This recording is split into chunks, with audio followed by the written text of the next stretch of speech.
For me, it was kind of just a random thing. I was always an artist in some shape or form growing up.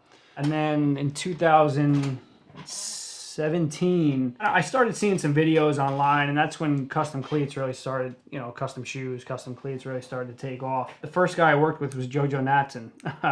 He was on the Jets at the time. He was on the practice squad. So I started doing some basic stuff for him. You know, and then it's really just word of mouth through the locker room. So that led me to working with Robbie. I've worked with Cam Jordan. I did some Pro Bowl stuff and some season stuff for him last season. Baker Mayfield, Feeling Dangerous cleats. My Cause My Cleats is definitely special. What they ended up doing was they went around to all the kids at Goriab Children's Hospital, which is Sam's charity, and Atlantic Health, and they had the kids write all these different messages and words of encouragement for Sam. You know, things like good luck, Sam, rocket, empower.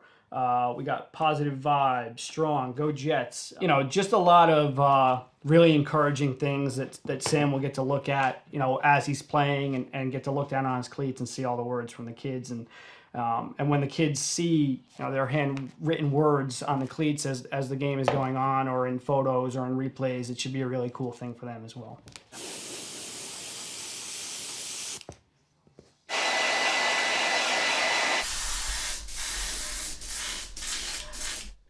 So it's really just a couple more words of encouragement that we wanted to add for Sam to be able to look down, especially because they're, you know, right in his line of sight when he looks down at his feet during the game. So we have believe, keep fighting.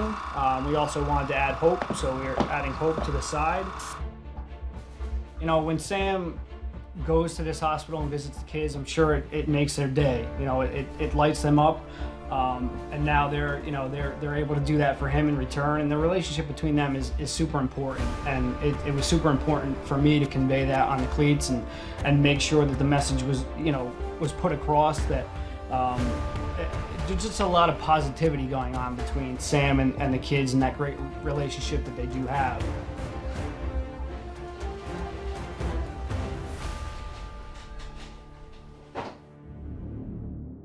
Passion's non-negotiable, but you have to love this game. Fight! Fight to every whistle! It's always about just the relentless, tough guys that just will never say die. We'll fire and do what we do! Guys that hate to lose almost more than they love to win. You know, I think it's just a story that's going to be written, man.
Welcome to FedEx Field here in Maryland, just outside of downtown Washington, D.C. Be relentless. That's our code, man. Now they want to string wins together, and now they want to continue to build on what they started last week. Out here in FedEx, man. It's all about to be crazy. What's up, Cole? Yes, sir. Yes, sir. What's up? You already know. For wide receiver Jamison Crowder, the trip to FedEx Field marks a return to the place where his NFL journey began. What's up, baby? Baby? What's up, boy? Good to see y'all boys, man. Good luck to y'all. What's up, boy? Good to see you, boy. Yeah. Good luck to you, boy. I got him. You got him? Yeah, I got him. Crowder and the Jets offense would look to stay hot and score on their opening drive for the fourth straight game. Oh, we on this side. Play action, Darnold back to throw. Looks left under some pressure, slings one left, and making a diving attempt at a catch is Jamison Crowder, and they're going to say that that ball hit the ground. Oh! No, hey, I caught that. And getting another look on the replay monitor, it does look like Jamison Crowder made the catch. Hey, baby, oh, I caught that one. No, I caught that one. Darnold rolling right, nice touch, complete to Crowder. And the ex-Redskin makes his second catch on this opening drive for the Jets. Darnold moving to his left. Now he throws to the end zone, touchdown, Daniel Brown. So the Jets score on their opening drive a touchdown for the 4th consecutive game. Great start. Good job, Robbie. Great start, guys. Great start. After racking up 6 sacks in their previous game, the Jets' defense was looking to pick up where they left off against first-year signal caller Dwayne Haskins.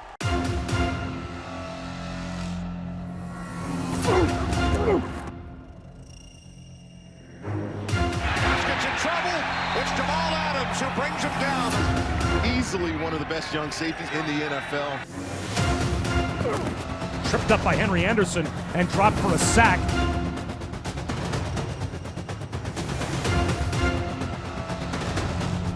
Here comes Adams.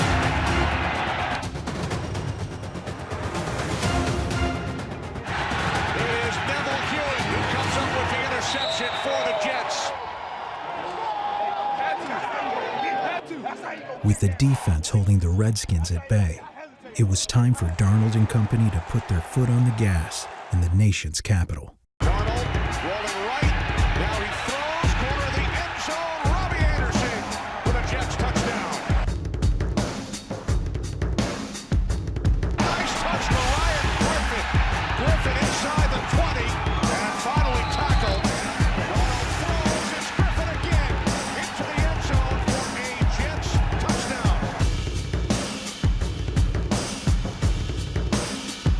I'm ready to get back out there. Got some more work to do.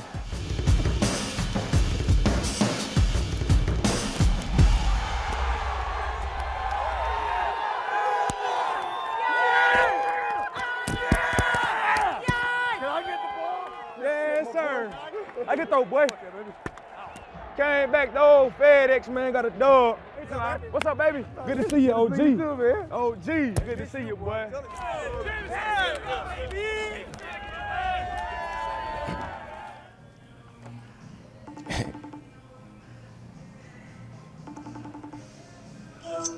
Hello. Hey, what's going on? Hey. What's up? Hey, how you doing? I'm good. We were just thinking about, talking to my cousin, and she had asked us about not being able to make it up to DC, and so I told her we was coming up the following week. But for you, what was it like? We missed that game. We wanted to see what the reception was like for you, and how did you feel going back to FedEx Field? Oh yeah, I enjoyed it. I'm glad we got the win. I'm glad I scored a touchdown. So, getting the win was the most important thing. With Jamaris up too.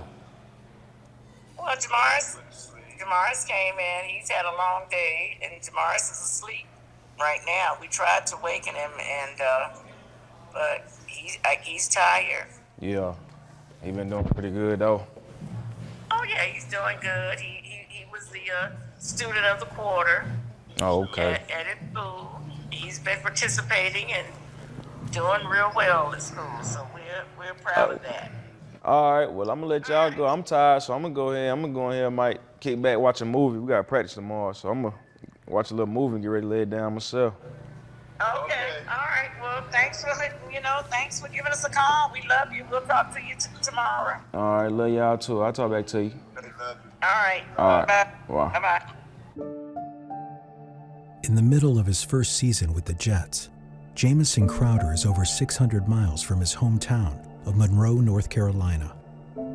Despite the demands of an NFL schedule, he talks to his family nearly every single day.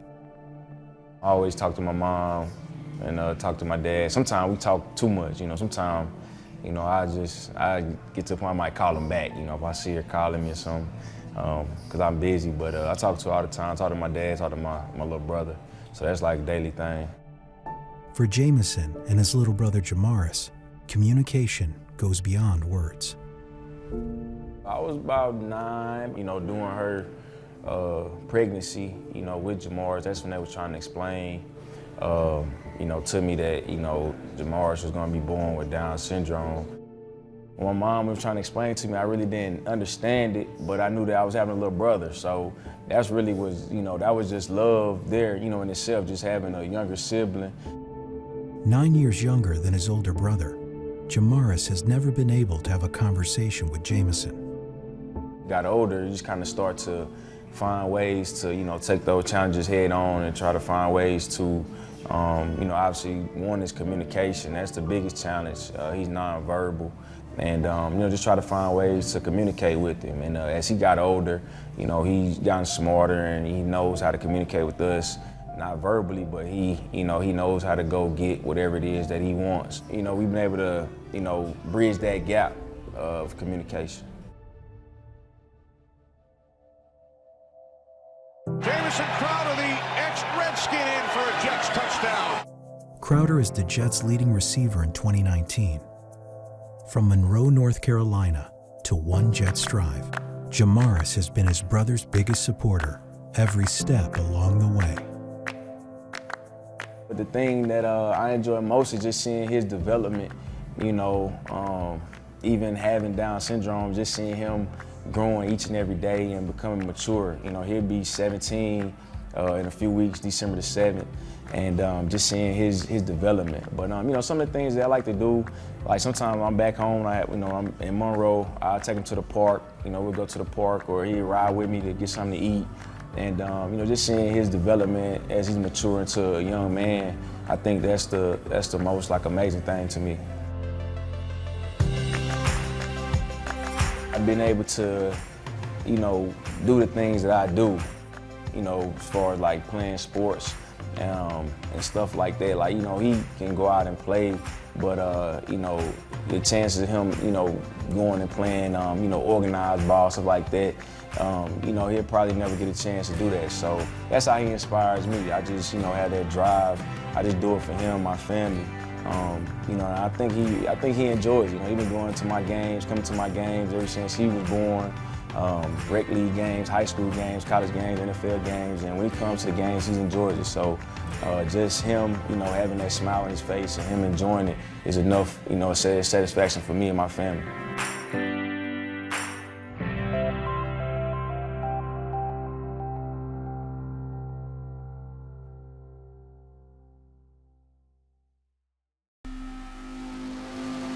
Welcome to MetLife Stadium, where it feels like an old-school football Sunday afternoon.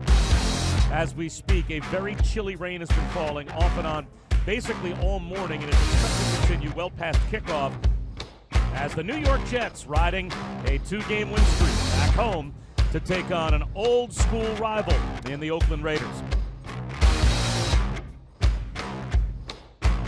Understand this is our house, so come out here and protect it. Y'all ain't finna let nobody come in your own home and take it. I'm ready to go. We can skip all the warm-ups. We can skip all that. I'm ready to go right now.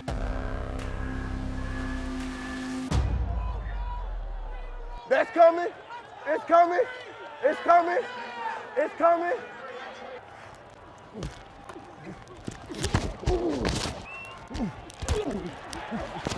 After a stalemate first quarter, Daniel Carlson from 48 yards.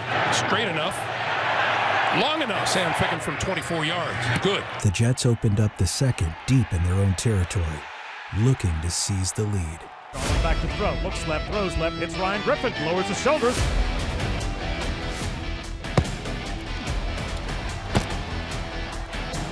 He's got another first down. Darnold with the keeper to the end zone.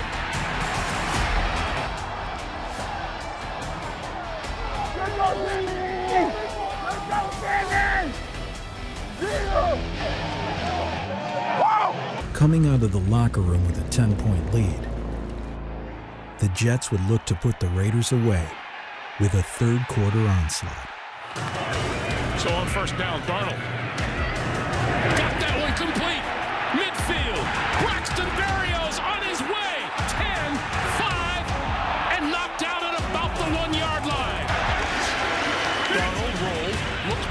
other way. And this is the tight end, Griffin, who walks into the end zone.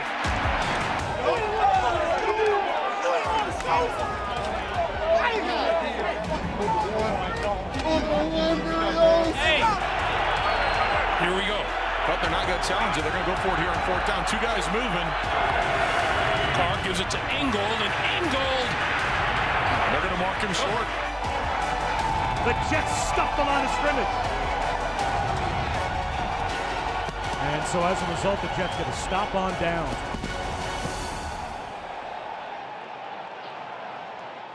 Handoff Powell. It's an end around and a flea flicker back to Darnold. He's looking downfield. Fires one right seam. Robbie Anderson climbs the ladder. Hauls it in. Inside the 15. Down to the 10-yard line. The Jets with some razzle-dazzle. The end around reverse flea flicker. Robbie Anderson hauls it in. And it's 1st and goal at the 9. Darnold throwing. End zone. Touchdown. Robbie Anderson.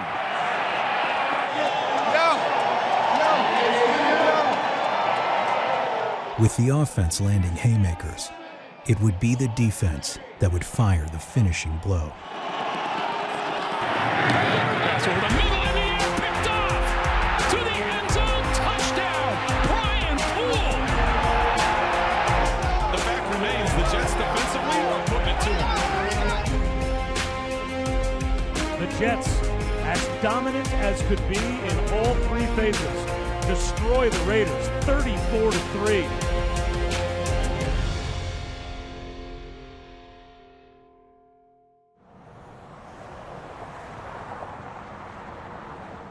It's been 3 years now that I've been here, and the thing is, when you see that there is a need, you want to be able to do something about it. You know, you see the issues and the challenges that some of the people are going through in the greater New York area, and you just want to find a way to be a solution. And you know, the things that I've been blessed to do and have worked with the Jets, it's just been a joy to be able to serve the community. And at the end of the day, you just want to be able to serve with the platform that you've been blessed with. And been blessed with a great platform here in a great city.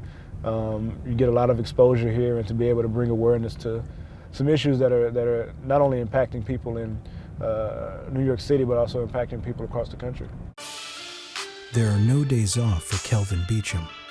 In his 3 seasons with the Jets, the left tackle has been a difference maker in the greater New York City area, raising awareness and giving back to those in need.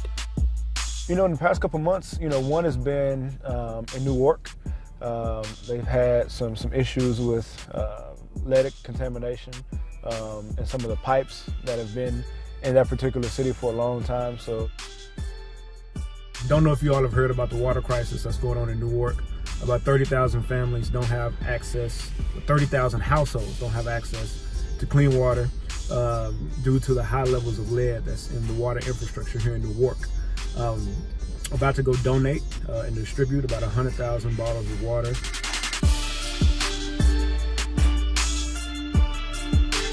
So we got this one today. I'm actually heading down to Harlem to go to the soup kitchen there in Harlem. Have been working with the food bank for New York City since I've been here in the city, and this has been one of the places where they say is the greatest need.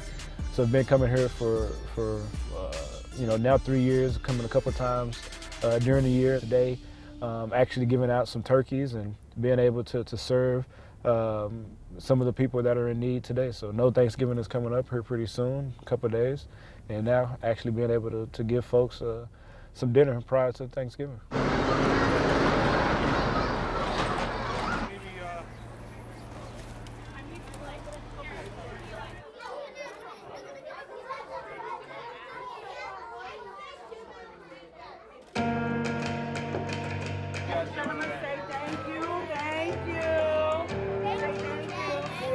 You're welcome.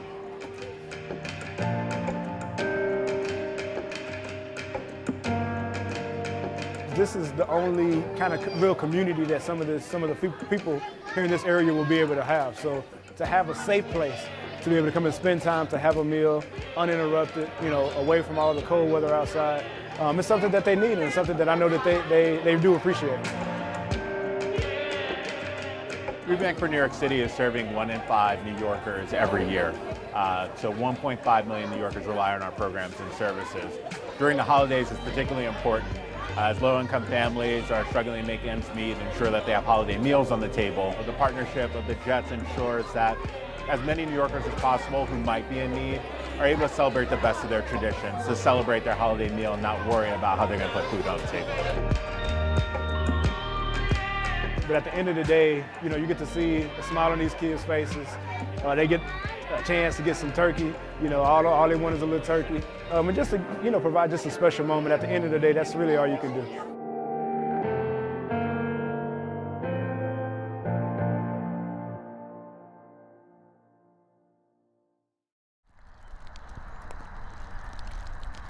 So the Bengals will be in victory formation, and we'll have a fifth quarter show in just a moment.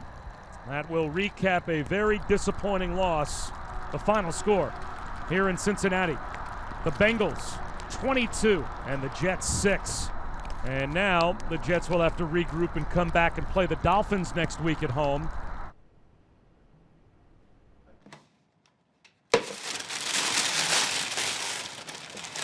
Oh, these are awesome. Gorye's Children's Hospital. All the, oh, that's super cool. I think all the kids wrote a little something to me. Go number 14. You got a little keep fighting right here. Try best. Hashtag Supreme. Nice little designer. All in, grateful. You always pass failure on the way to success. That's a good one. That's probably one of my favorites. And then never ever give up. Gorye's Children's Hospital, I've done a ton of visits over there. The kids over there mean so much to me. I mean, just what they're dealing with.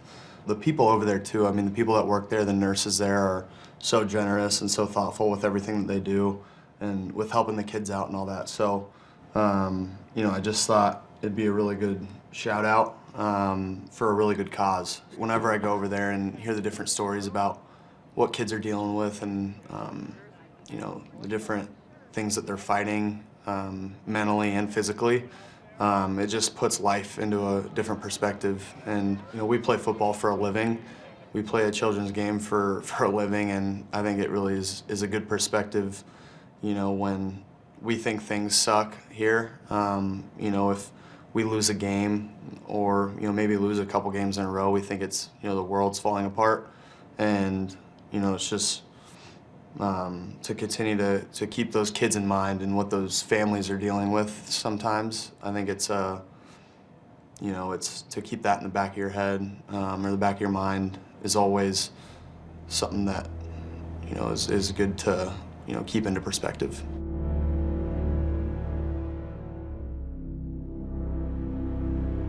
Some of the words that they chose, all in, that's been a big one for us this year. That really kind of, I think, epitomizes our team right now. You know, there were a lot of question marks early on in the season. You know, starting off the season 1-7, that's not exactly what we all pictured or what we all had in mind. But we all just kept fighting and we stayed together. Darnold throwing over the middle, he's got his man. Give it all you got! All you got! Yeah. All you got for 60 minutes! Looking at these cleats, it's just another way for, you know, if something goes wrong, if, you know, we're dealing with some adversity during the game, it's always, you know, just to keep fighting.